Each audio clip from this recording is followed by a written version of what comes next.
अयाज हिफ्ज़ा को टार्चर करता है तो वो भी गुस्से में आ जाती है। मत भूले साईं, आप ही की भी हूँ। वो अपना हाथ छुड़ाते आंसू साफ करते हुए बोली। अयाज ने एक नज़र उसे देखा। वो सही कह रही थी।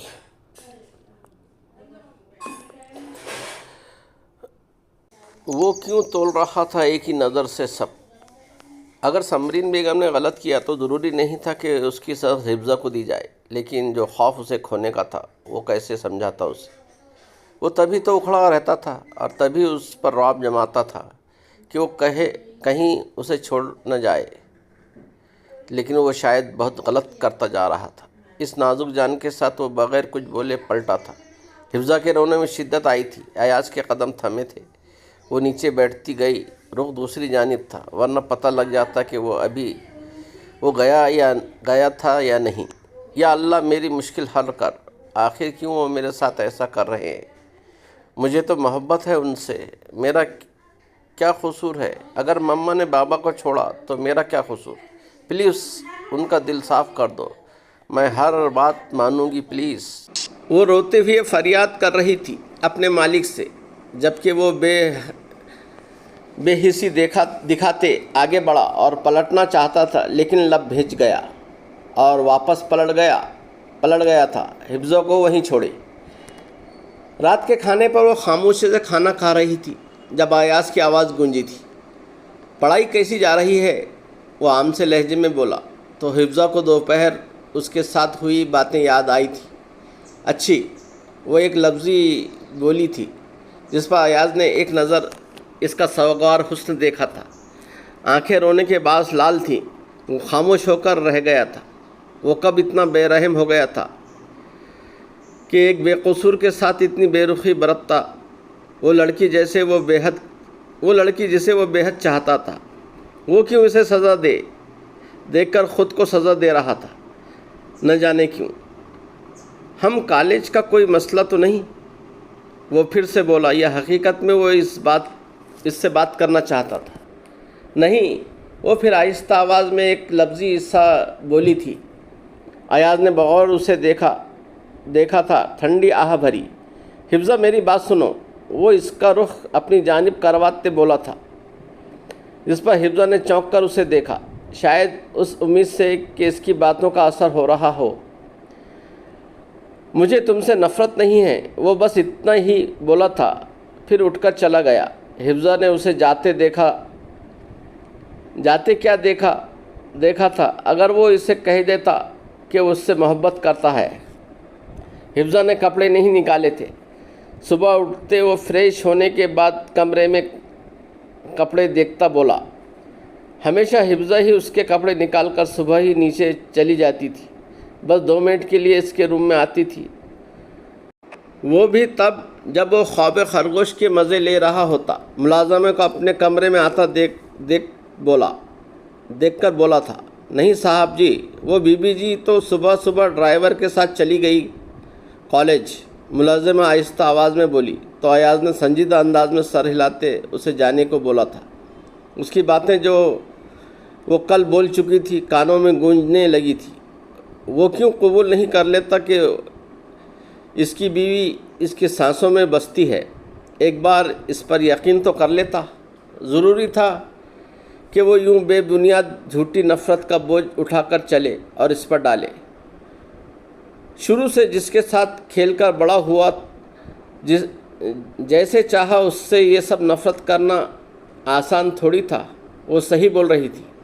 इसमें क्या कसूर था हिफ्ज़ा का? वो एक बार अपने डर पर काबू पाकर उसे बता देना चाहता था कि वो बोझ उठाए। अब वो थकने लगा था कि नहीं चाहता था कि अगर वो हिफ्ज़ा के करीब जाए और कभी हिफ्ज़ा से छोड़ जाए तो टूट जाएगा। वो सोच ही क्यों रहा था कि हिफ्ज़ा से छोड़ जाएगी? नहीं, वो किसी कीमत पर उसे खुद से दूर नहीं होने देगा।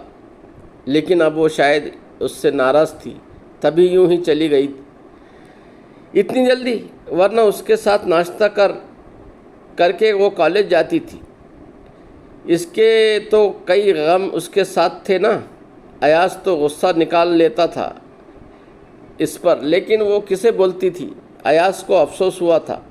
लेकिन वो एक बार उससे कहना चाहता था, वो एक बार अपनी किस्मत को ज़रूर आजमाना चाहता था कि क्या पता खुशियाँ उसकी मुंतज़िर हो। वो कॉलेज से आती सीधा रूम में गई। वो इससे मिलना नहीं चाहती थी, जो बार बार मुलाजिम को भेज उसे भेज चुका था। अब क्यों बुला रहा था वो मना कर देती। कई बहाने भी बना डाले थे। बीबी जी, साहब जी बुला रहे हैं, चले जाए, वरना इस बार भी कोई बहाना लेकर गई तो डांट देंगे। मुलाजिमा बेबसी से बोली तो हिफ्ज़ा ने अपने लबों पर सितम ढाते इन्हें कुचला और अज़बात में सर हिलाया। आज फैसला हो ही जाना चाहिए था। आखिर 1 साल से वो ये सब सह रही थी। क्यों ना आज आर या पार कर ही लिया जाए। वो इसके कमरे में गई, जहाँ वो दीवार के साथ टेक लगाए खड़ा था। कब से बुला रहा हूँ, आई क्यों नहीं, वो नरमी से बोला था। वो कभी कभार ऐसे बात करता। हिफ्ज़ा ने एक नज़र उसके बढ़ते कदमों को देखा, लेकिन खुद वहीं खड़ी रही। मैं थक गई हूँ, वो नज़रें झुकाए बोली थी। जितना मर्जी मजबूत बन जाए, वो अयाज के सामने बेबस थी। शोहर के बुलाने पर फ़ौरन आती है बीवी।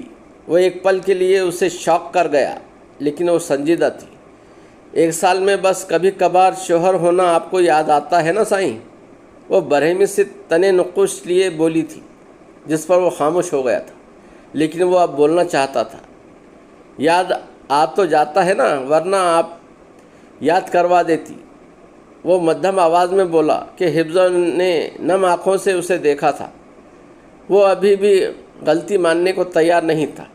क्या अभी भी ये इल्ज़ाम रहता है कि एहसास करवाओ मैं आपको, क्या आपको खुद एहसास नहीं, आप किसी के जज्बात को मार रहे हैं फ़कत अपने डर की वजह से। वो बोलते बोलते लहजा रुंधा होने की वजह से अटक गई थी, जिस पर वो एक खामोश नज़र उस पर डाल गया था। मैं माज़रत तलब हूँ हिफ्ज़ा, जानता हूँ अपना डर, खौफ और चाची के जाने का, और फिर चाचू की मौत का सारा गम तुम पर निकाला है। मैंने बेपरवाह खौफ तुम्हारे दूर हो जाने का था हिफ्ज़ा। मैं नहीं चाहता था चाचू की तरह मैं भी अपनी बीवी को चाहूँ और वो मुझे छोड़कर चली जाए और मैं तड़प कर मर जाऊँ। तुम्हें पता है ना मैं ऐसा नहीं हूँ। वो नफ़रत नहीं है मेरी हिफ्ज़ा, वो तुम्हें खोने का डर है। वो मध्यम आवाज़ में सर झुकाए बोला था। हिफ्ज़ा ने बेबसी से उसे देखा था। आपने बहुत गलत किया साईं, मैंने हमेशा आपको चाहा। मेरा बाप मरा था, मेरी माँ मुझे छोड़कर चली गई थी और आपने मुझे ही चुना अपना गम गलत करने को। वो नफ़ी में सर हिलाती बोली और कदम पीछे लिए। अयाज ने तड़प कर उसे देखा था। नहीं हिफ्ज़ा, मैं खोना नहीं चाहता तुम्हें। नहीं हिफ्ज़ा, मैं खोना नहीं चाहता तुम्हें। वो नफ़रत लफ्ज़ी थी। सैयद अयाज मोहब्बत करता है तुमसे। वो फ़ौरन सफाई दे गया था। हिफ्ज़ा बग़ैर कुछ सुने कमरे से निकल गई तो वो पीछे बेड पर ढह गया था। बेबसी उरूज पर थी। खुद ही ऐसा करने पर मजबूर किया था। खुद ही तो लफ्ज़ों के तीर उसके वजूद में उतारे थे। जब दूरी मंजूर नहीं थी तो अल्फाज कहकर वो उसे दुख पहुंचा गया था। कई दिन गुजर गए, लेकिन उनके दरमियान अब खामोशी थी। वो ज़रा सी बात होती थी, वो भी नहीं हो रही थी। अयाज ने कई बार उसे मनाना चाहा, लेकिन वो बात ही नहीं सुन रही थी। वो ज़बरदस्ती नहीं करना चाहता था। वो हर मुमकिन तरीके से कोशिश में था कि हिफ्ज़ा मान जाए, लेकिन वो जानता था अपनी झूठी नफ़रत में वो बहुत बुरा कर चुका है।